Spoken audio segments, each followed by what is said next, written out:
Another thing that plagues us is being double-minded. Double-minded.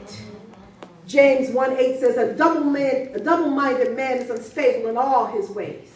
See, when you start getting wishy-washy in one area, it'll spill into all the other areas of your life. Double-minded. That's James chapter 1:8. A double-minded man is unstable in all his ways. Double-minded. Walking one day in faith. The next day, letting your emotions have you doing some things that you don't need to be doing. Because see, one day you believe in God. I'm not walking in faith. I'm just going to wait on God. I'm going to wait on God. I'm just going to wait on God. But then if God don't come in 2 days, you're like, well, I think I need to do something. Amen. But your ways are not, God's ways are not your ways. Amen. He said, I would never leave you, nor would I ever forsake you. Amen. He is a God of on time. Yes. Perfect time. Yes. He says, I make all things beautiful in my time. Yes. Not your time, but my time. Yes. Today I'm a royal priesthood, a chosen generation. This afternoon I'm less than anything, and it's based on what somebody said I am. My Lord, my God. Double-minded. Amen. You got to be sure of who you are. Yes. Not what somebody say you are. Amen. They don't know nothing. Amen. How you going to take that to the bank, somebody telling you who you are, amen, and they don't even know who they are. Amen. But you putting some credence on that thing. Well, Sally said, you know, she didn't think I was going to get that job. Who was she? Amen. She praying?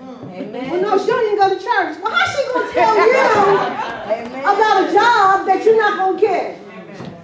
Because when you pull the layers back, she probably want that job, or her cousin. Amen. So she's trying to discourage you from even applying for that job. Double-minded. Believe what God says. Yes, yes, yes.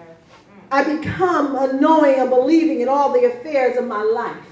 That's what happens when you're double-minded. You start questioning everything. You don't believe nothing. And you will get nothing from God like that. That is a horrible existence. To be up one day and down the next day.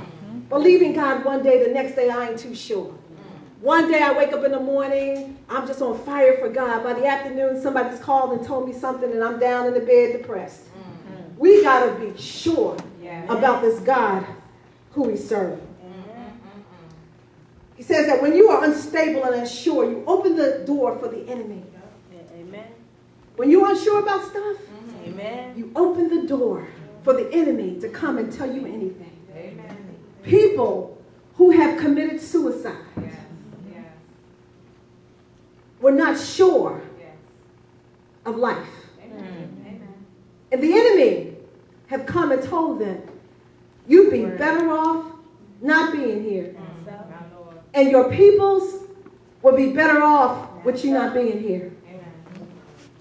But I rebuke that spirit of suicide, that you have worth and you have purpose. Amen. And God has some place for you to be and for something for you to do. Amen. Do not buy into that lie. Don't have conversations with the enemy. Amen. Your worth is not based on what you have. Yes, Lord. Your worth is based on who you serve and Lord, who your God is. Amen. I